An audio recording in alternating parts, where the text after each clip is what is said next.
Greetings and welcome once again to the Manifesting Sons broadcast. Are you tired of debt and lack? Are you looking for the wisdom of God on how to enter into the favor of God in the financial arena? This new series, Heads Up, will give you the tools necessary to make the transition from poverty to plenty. Sit back and get ready for Heads Up. So you know why I say stuff like that, right? You know why I say that? I don't care who gave you a $100 line. If that $100 belong to the car people, don't be sowing that $100. Why? You made a covenant with those people to get that portion of your income. You would be dishonoring God by giving it to someone else. Now, you know why I can say that freely? Because I already know if you honor the covenants in your life, God will bring you into an abundance.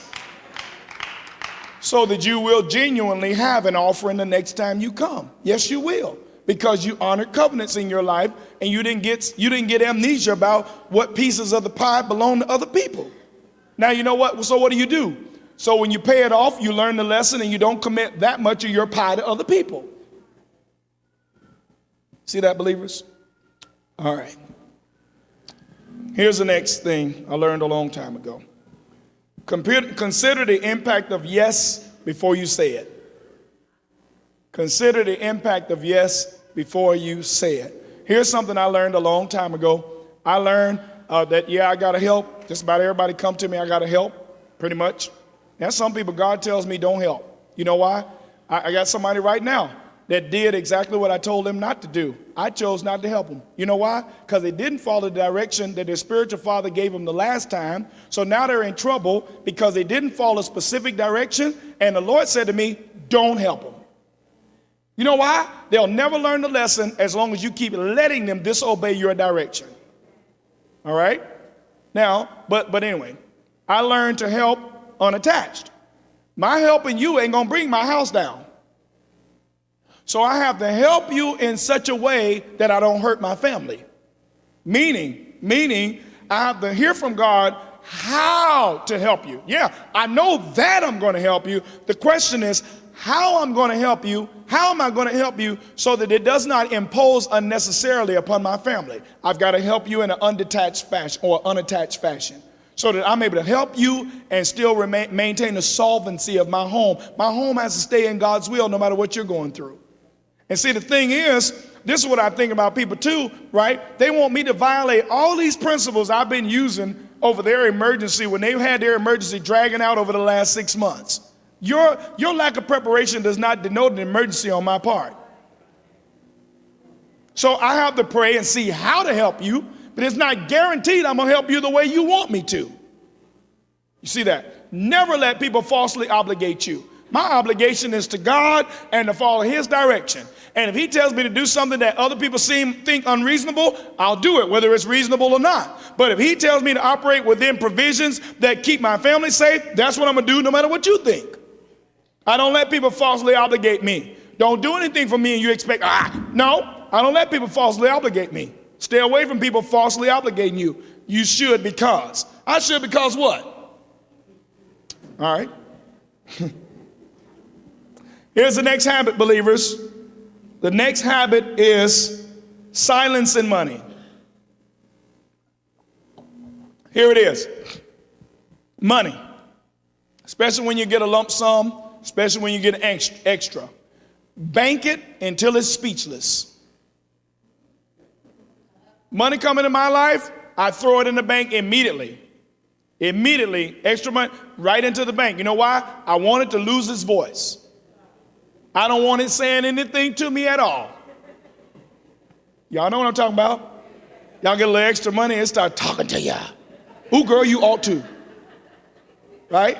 It started reminding you of sales and reminding you of things that they probably ain't even got it no more, but money started reminding you of everything you ever wanted to do. You don't have enough to do everything you ever wanted to do, but money started making you think you can till it's all gone. So I learned to bank money until it's speechless. Watch this now. Then I can hear from God to tell me what to do with it instead of listening to it tell me to do with it. Now, I'll be honest with you. As a result of that, Now, I'm going to tell you this right now. I don't bank any money without first considering God. Every cent I get, I consider the kingdom of God first. Every cent I get, I consider the kingdom of God first. That's why I ain't broken. That's why I ain't going to be broke. Because God gives seed to the... Are you understanding what I'm saying, believers? Can you see this now? Does it make sense to you? All right? So bank it till it's speechless. Here's the next habit. Learn to discern the seasons of your life. Not everything that's good for you is good for you now. You got to know, is this my hoop this season? Is this my buy here, pay here season? Is this my car payment that I want season? Those are 3 different seasons. I'm going to tell you right now, if you have major debt that you're paying off to many people, this is not the right season to go getting yourself into car payments or in the additional payments. You already know that. Your obligation is to clear up your name. You see that, believers? So you have to learn to discern when is the right season to do what. All right? And I'm going to say this also, that anything you're planning to do, listen, as a guideline, you ought to watch, listen, anything you're going to sign your name to and covenant to pay for monthly, you ought to give yourself several months of seeing enough to pay for it regularly in your bank account before you make that commitment. Did you hear what I just said? Watch yourself, watch your habits. Because remember, if you make a decision that's going to cost you more than you're comfortable with, it's going to infringe upon your lifestyle. And when people sense an infringement upon their lifestyle, they begin rebelling with splurging. I never get to use my own money, so I'm going to just go do this. You're going to be in a hole. All because what? Because you didn't learn to watch your habits for a few months and see if you can take on this payment. I'm doing it by faith. That's foolishness. You're getting a $300 a month car payment. Do you see $300 a month extra in your bank account every month after your bills are paid? You ain't walking by faith. You're walking by foolishness. See that? I don't know why we get into stuff. Number one, we didn't hear God say and then expecting God to bail us out. I understand what I'm saying. I'll be honest with you. I won't even go look at nothing unless I'm ready to buy it. Like, well, let's go look at something. No.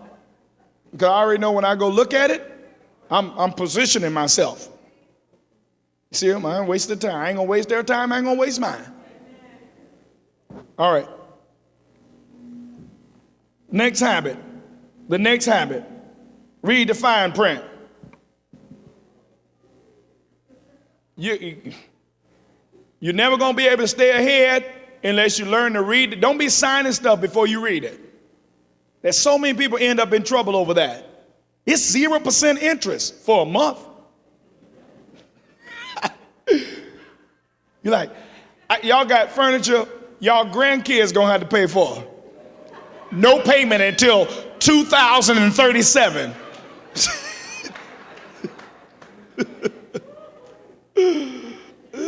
Rules to go got y'all for perpetual generations. Read the fine print. Listen, get estimates. Never take the first person's word that came to you. Never take the first person's word. I want to hear from a couple people. I want to see what the averages are. I want to weigh my options. You know, I've been accused of being frugal, but I ain't broke. I want to weigh it doesn't matter how much money I got. I want to weigh my options. I want to see everything.